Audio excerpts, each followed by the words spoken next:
അമേരിക്കയും യുകെയും യമൻ രാജ്യത്തിൽ ആക്രമണം നടത്തി. ആ ഒരു എയർ സ്ട്രൈക്ക് സമയത്ത് എന്ത് മെസ്സേജാണ് കൺവേ ചെയ്തിരുന്നത് എന്ന് ചോദിക്കുകയാണെന്നുണ്ടെങ്കിൽ, ഇറാന്റെ പക്കൽ നിന്നും പണം വാങ്ങി, ഇറാന്റെ പക്കൽ നിന്നും ടെക്നോളജി വാങ്ങി റെഡ് സീയിൽ ഇസ്രയേലിനെതിരെ ആക്രമണം നടത്തുന്ന യമൻ രാജ്യത്തിലെ ഹൂതീസിന് ഒരു വാണിംഗ്.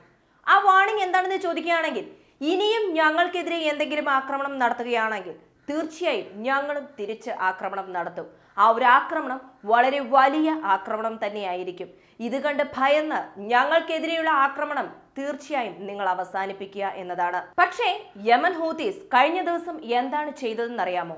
അമേരിക്കയുടെ ഒരു വലിയ കണ്ടെയ്നർ കപ്പലിൽ ആന്റി ഷിപ്പ് മിസൈൽ ഉപയോഗിച്ച് ആക്രമണം നടത്തിയിരിക്കുന്നു. ഇത് അമേരിക്ക തന്നെ കൺഫേം ചെയ്തിട്ടുണ്ട്. ആ കപ്പൽ മാത്രമല്ല, മിഡിൽ ഈസ്റ്റ് വരെ ആളിക്കത്തിക്കൊണ്ടിരുന്നു. ഇനി അടുത്തതായി എന്താണ് സംഭവിക്കാൻ പോകുന്നത് എന്ന വലിയൊരു ചോദ്യം നമ്മുടെ മുന്നിലുള്ളപ്പോൾ ജർമ്മനിയിലെ ഒരു മാധ്യമം ഒരു വാർത്ത പുറത്തുവിടുന്നു. എന്താണ് ആ ഒരു വാർത്ത? അതുമായി ബന്ധപ്പെട്ട വിശദ വിവരങ്ങളാണ് ഈ ഒരു വീഡിയോയിലൂടെ നമ്മൾ അറിയാൻ പോകുന്നത്. വീഡിയോയിലേക്ക് പോകുന്നതിന് മുമ്പ് നമ്മുടെ ചാനൽ ഇതുവരെ സബ്സ്ക്രൈബ് ചെയ്യാതെയാണ് കാണുന്നതെങ്കിൽ ചാനൽ ഒന്ന് സബ്സ്ക്രൈബ് ചെയ്യുക. വോയിസ് ഓഫ് വിക്കിയിലേക്ക് എല്ലാവർക്കും സ്വാഗതം. അങ്ങനെ ജർമ്മനിയുടെ മാധ്യമത്തിൽ വന്ന ആ ഒരു വാർത്ത എന്താണെന്ന് ചോദിക്കുകയാണെന്നുണ്ടെങ്കിൽ, വേൾഡ് വാർ 3 മൂന്നാം ലോകമഹായുദ്ധം വരാൻ സാധ്യതയുണ്ട്. നാറ്റോ രാജ്യങ്ങൾ റഷ്യക്കെതിരെ ആക്രമണം നടത്താൻ പോകുന്നു എന്നതാണ്. നാറ്റോ റഷ്യക്കെതിരെ നടത്തുന്ന ഈ ഒരു ആക്രമണം, നേരിട്ട് നടത്തുന്ന ഈ ഒരു ആക്രമണം 30 ദിവസം തുടർച്ചയായി ഉണ്ടാകുമെന്നും പറയുന്നുണ്ട്. അതുമായി ബന്ധപ്പെട്ട പ്ലാനൊക്കെ തയ്യാറായി എന്നൊരു വിവരമാണ് പുറത്തു വന്നത്. ഇത് വളരെ സീക്രട്ട് ആയ ഒരു മെസ്സേജ് ആയിരുന്നു. ഇങ്ങനെ ഒരു സീക്രട്ട് മെസ്സേജ് എങ്ങനെയോ ജർമ്മനിയുടെ മാധ്യമത്തിൽ എത്തുകയും മാധ്യമം വഴി പുറത്തു പോവുകയും ചെയ്തു. അങ്ങനെ പുറത്തു വന്ന ഈ വാർത്ത വളരെ പെട്ടെന്ന് വ്യാപിക്കാൻ തുടങ്ങി. അങ്ങനെ പല മാധ്യമങ്ങളും ഈ ഒരു വാർത്ത ഹൈ അലേർട്ടായി വെച്ച് ഷെയർ ചെയ്തുകൊണ്ടിരുന്നു. പക്ഷെ അങ്ങനെ ഷെയർ ചെയ്തവർ പറഞ്ഞ ഒരു കാര്യം, നാറ്റോയുടെ ഈ ഒരു പ്ലാൻ ഓക്കെ, പക്ഷേ എങ്ങനെ ജർമ്മനിക്ക് ഇത് സപ്പോർട്ട് ചെയ്യാൻ പറ്റും? കാരണം യൂറോപ്പ് യൂണിയൻ എടുത്ത് നോക്കുകയാണെന്നുണ്ടെങ്കിൽ റെഡ് സീ ക്രൈസിസ് മൂലം യൂറോപ്പ് യൂണിയൻ മുഴുവൻ ഇൻഫ്ലേഷൻ വരാൻ സാധ്യതയുണ്ട് എന്നൊരു വാർത്ത പുറത്തു വന്നിട്ടുണ്ട്. യൂറോപ്പ് യൂണിയനിൽ നിന്നും പുറത്തു വന്ന യുകെയിൽ ഇപ്പോൾ ഇൻഫ്ലേഷൻ എങ്ങനെയുണ്ട് എന്നത് ഒരു ഉദാഹരണ സഹിതം നോക്കാം. യുകെയിൽ ഫ്യൂണറൽ നടത്തുകയാണെന്നുണ്ടെങ്കിൽ അവിടെ ഇൻഫ്ലേഷൻ ഹൈ ആയിരിക്കുകയാണ്. കൊറോണ കാലഘട്ടത്തിൽ ഫ്യൂണറൽ നടത്തുമ്പോൾ എത്രയധികം ഇൻഫ്ലേഷൻ ഉണ്ടായിരുന്നോ അതേ അളവിൽ തന്നെ ഇൻഫ്ലേഷൻ ഹൈ ആയിട്ടാണുള്ളത്. ഇത് ഒരു ഉദാഹരണം. യൂറോപ്പ് യൂണിയനിൽ തന്നെ എക്കണോമി വൈസ് ഹൈ ആയിരുന്ന ഒരു രാജ്യം എന്നത് ജർമ്മനിയാണ്.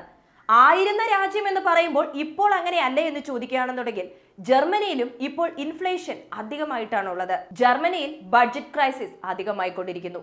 ജർമ്മനിയിൽ സമരം അധികമായിക്കൊണ്ടിരിക്കുന്നു. ജർമ്മനിയിലെ GDP മൈനസിലേക്ക് പോയിക്കൊണ്ടിരിക്കുന്നു എന്നൊരു വാർത്തയും പുറത്തു വന്നിട്ടുണ്ട്. സോ ഇങ്ങനെ ഒരു സാഹചര്യമുള്ളപ്പോൾ ജർമ്മനിക്ക് ഒന്നും തന്നെ ചെയ്യാൻ പറ്റില്ല.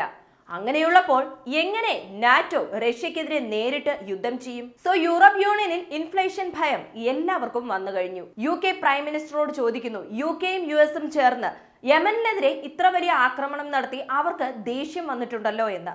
അതിന് ഋഷി സുനാക്കിന്റെ ഉത്തരം എന്താണെന്ന് ചോദിക്കുകയാണെന്നുണ്ടെങ്കിൽ, ഞങ്ങൾക്കെതിരെ അവർ ആക്രമണം നടത്തി, ഞങ്ങളും തിരിച്ചാക്രമണം നടത്തി. ഇതിനുമപ്പുറം മറ്റൊന്നുമില്ല എന്ന് പറയുമ്പോഴും കഴിഞ്ഞ ദിവസം ഹൂതീസ് അമേരിക്കൻ കപ്പലിനെതിരെ നടത്തിയ ഈ ഒരു ആക്രമണം അമേരിക്കയെ സംബന്ധിച്ച് വലിയൊരു ഷോക്കിംഗ് ന്യൂസ് തന്നെയാണ്.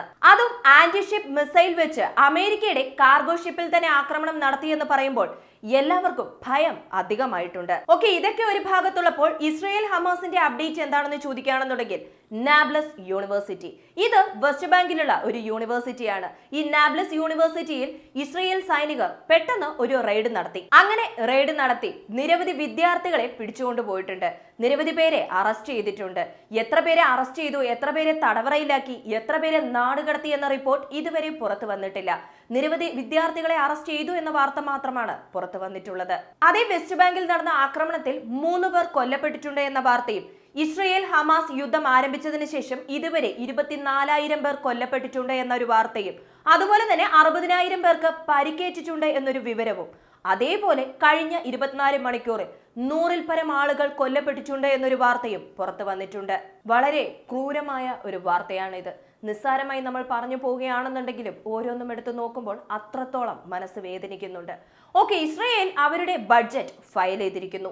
അതിന്റെ അമെൻഡഡ് നടന്നു. ഏകദേശം $15 ബില്യൺ അമേരിക്കൻ ഡോളർ എക്സ്ട്രാ ആയി ഗാസ ഭാഗത്ത് മാത്രം യുദ്ധം ചെയ്യാനായി അനുവദിച്ചിരിക്കുന്നു. സോ ഗാസ ഭാഗത്ത് യുദ്ധം നടത്താൻ വേണ്ടി മാത്രമായി $15 ബില്യൺ അമേരിക്കൻ ഡോളർ ആയുധങ്ങൾ, മറ്റ് ആവശ്യങ്ങൾ, മറ്റ് സഹായങ്ങൾ ഇതിനുവേണ്ടി മാറ്റിവെച്ചിരിക്കുന്നു. ഇങ്ങനെ നോക്കുകയാണെന്നുണ്ടെങ്കിൽ ഇസ്രയേൽ 2024 യുദ്ധത്തിന് തയ്യാറായി നിൽക്കുകയാണ്. അടുത്തത് MV ഗിബ്രാൾട്ടർ ഈഗിൾ.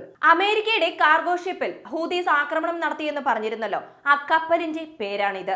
അമേരിക്കൻ കപ്പലിൽ ഹൂതീസ് നടത്തിയ ഈ ഒരു ആക്രമണത്തെ മറ്റു പല രാജ്യങ്ങളും അപലപനം അറിയിച്ചിട്ടുണ്ട്. ഇതെല്ലാം ഓക്കെ, റെഡ് സീ ക്രൈസിസ് വീണ്ടും വരാൻ പാടില്ല എന്നും പറഞ്ഞ് യൂറോപ്പ് യൂണിയൻ പറഞ്ഞുകൊണ്ടിരിക്കുമ്പോഴാണ് യുണൈറ്റഡ് അറബ് എമിറേറ്റ്സ് പോലെയുള്ള പല രാജ്യങ്ങൾ ഐക്യരാഷ്ട്രസഭയുമായും ഇസ്രയേലുമായും UK-യുമായും ചർച്ചയിൽ ഏർപ്പെട്ടിരിക്കുന്നു. എന്തുകൊണ്ടായിരിക്കും ഇങ്ങനെ ഒരു ചർച്ചയിൽ ഏർപ്പെട്ടുകൊണ്ടിരിക്കുന്നത്? എങ്ങനെ ഈ യുദ്ധം അവസാനിപ്പിക്കാം, എങ്ങനെ ഈ ഒരു പ്രശ്നം പരിഹരിക്കാൻ പറ്റും? 100 ദിവസങ്ങൾ പിന്നിട്ട് കഴിഞ്ഞു. ഇപ്പോൾ ഏകദേശം 102 ദിവസമായിട്ടുണ്ട്. ഇതുവരെ ആ പ്രശ്നത്തിന് യാതൊരു മാറ്റവുമില്ല. ഇപ്പോഴും പ്രശ്നം വളർന്നുകൊണ്ടേയിരിക്കുകയാണ്. ഇനി ഓയിൽ പ്രൈസ് ഇൻക്രീസ് ആകും. ഖത്തർ അറിയിച്ചു കഴിഞ്ഞു, ഞങ്ങളുടെ ഷിപ്പ് ഒരു രീതിയിലും റെഡ് സീ വഴി പോകാൻ യാതൊരു സാധ്യതയും ഇല്ല എന്ന്. നിരവധി കപ്പൽ കമ്പനീസുകളെല്ലാം പറഞ്ഞു കഴിഞ്ഞു, ഇനി ഞങ്ങളുടെ സർവീസ് തുടരാൻ പറ്റില്ല എന്ന്. ഇങ്ങനെ പല പ്രശ്നങ്ങളുമുള്ള സാഹചര്യത്തിലേക്ക് നീങ്ങിക്കൊണ്ടിരിക്കുകയാണ്. സോ റെഡ് സീ ക്രൈസിസ് എന്നത് യൂറോപ്പ് യൂണിയനെ സംബന്ധിച്ച് ഭയപ്പെടുത്തുന്ന ഒരു പ്രവൃത്തി തന്നെയാണ്. അടുത്തത് ഹിസ്ബുത്ത് തഹ്രീർ എന്ന ഒരു സംഘടന. ഈ ഒരു സംഘടന ലോകത്തിൽ മൊത്തം 32 രാജ്യങ്ങളിൽ പ്രവർത്തിച്ചു കൊണ്ടിരിക്കുന്നു, including US, UK, Canada and Australia. ഈ ഒരു സംഘടനയെ തീവ്രവാദ സംഘടനയായി UK മുദ്രകുത്തിയിരിക്കുന്നു. ഇവർ ഹൂതീസുമായി ചേർന്നും മറ്റു പല സംഘടനകളുമായി ചേർന്നും പല തീവ്രവാദ പ്രവർത്തികളും ചെയ്യുന്നുണ്ട്. അതുകൊണ്ട് തന്നെ ഇവരെ തീവ്രവാദികളാണെന്ന് മുദ്ര കുത്തുകയാണ് UK. ഇവരെ മാത്രമല്ല മറ്റു പല സംഘടനകളെയും തീവ്രവാദ സംഘടനയാണെന്ന് പറയും. മാത്രമല്ല ഇവർ തീവ്രവാദ സംഘടനയാണ്, ഇന്റർനാഷണൽ ലെവലിൽ ഇവർ വാണ്ടഡ് ക്രിമിനൽസ് ആണെന്ന് വരെ പറയുന്ന പല വാർത്തകളും ഇനി നമുക്ക് കാണാൻ പറ്റും. യമനിൽ വീണ്ടും ആക്രമണം നടത്തുമോ എന്ന് ഋഷി സുനാകിനോട് ചോദിച്ച സമയത്ത് അദ്ദേഹം പറഞ്ഞത് എന്താണെന്ന് വെച്ചാൽ വെയിറ്റ് ആൻഡ് വാച്ച് എന്നാണ്. അവർ ചെയ്യുന്ന യുദ്ധത്തിനാണ് ഞങ്ങൾ റെസ്പോണ്ട് ചെയ്യുന്നത്. അത് യുദ്ധമാണെന്നുണ്ടെങ്കിൽ തീർച്ചയായും തിരിച്ചും ഞങ്ങൾ ആക്രമണം നടത്തുമെന്നതാണ് അദ്ദേഹത്തിന്റെ വാക്കുകൾ. ഇസ്രയേലിനും ഈജിപ്തിനും തമ്മിൽ പ്രശ്നങ്ങൾ വന്നുകൊണ്ടിരിക്കുന്നുവെന്നും ആ ഒരു പ്രശ്നം പരിഹരിക്കാൻ പറ്റാത്ത അവസ്ഥയിലേക്ക് പോയിക്കൊണ്ടിരിക്കുന്നു എന്നൊരു വിവരവും പുറത്തു വന്നിട്ടുണ്ട്. അടുത്ത ഒരു പ്രധാന അപ്ഡേറ്റ് എന്നത് യുണൈറ്റഡ് നേഷൻസിൽ നിന്നുമാണ്. ഐക്യരാഷ്ട്രസഭ പറയുന്നത് എന്താണെന്ന് വെച്ചാൽ നിരവധി കപ്പൽ സഹായങ്ങളുമായുള്ള നിരവധി കപ്പൽ ഞങ്ങൾ അയക്കാൻ ശ്രമിച്ചുകൊണ്ടിരിക്കുകയാണ്. പക്ഷേ നോർത്തേൺ ഗാസ ഭാഗത്തേക്ക്, നോർത്തേൺ ഗാസ തുറമുഖത്തിലേക്ക് ഞങ്ങൾക്ക് ഇതുവരെ എത്താൻ സാധിച്ചിട്ടില്ല. അതുകൊണ്ട് തന്നെ ഞങ്ങളുടെ സഹായം അവിടെ എത്തിക്കാനും പറ്റിയിട്ടില്ല. എന്ത് ചെയ്യണമെന്നറിയില്ല, എന്ത് പറയണമെന്നറിയില്ല എന്നും പറഞ്ഞ് ഐക്യരാഷ്ട്രസഭയും കൈമലർത്തി കാണിക്കുന്നു. സൈബർ സെക്യൂരിറ്റി വാച്ച് ഡോഗ് നെറ്റ്ബ്ലോക്സ് എന്ന ഒരു സ്ഥാപനം പറഞ്ഞത് എന്താണെന്ന് വെച്ചാൽ ഗാസ സ്ട്രിപ്പിൽ കഴിഞ്ഞ 72 മണിക്കൂറായി ഇന്റർനെറ്റ് ഫെസിലിറ്റി മുഴുവനായും ബ്ലോക്ക് ആയിരിക്കുന്നു എന്നതാണ്. ഒക്ടോബർ മാസം 7-ാം തീയതിക്ക് ശേഷം ഒരു നീണ്ട കാലയളവിൽ ഇന്റർനെറ്റ് ബ്ലോക്ക് ആകുന്നത് ഇത് ആദ്യമായിട്ടാണ് എന്നതാണ് അവരുടെ റിപ്പോർട്ട്. സോ ഈ ഇന്റർനെറ്റ് ബ്ലോക്കേജിനും അതുപോലെ യമൻ രാജ്യത്തിന്റെ ആക്രമണവും തമ്മിൽ എന്തെങ്കിലും കാരണമുണ്ടോ എന്ന് ചോദിക്കുകയാണെങ്കിൽ തീർച്ചയായും അതെ.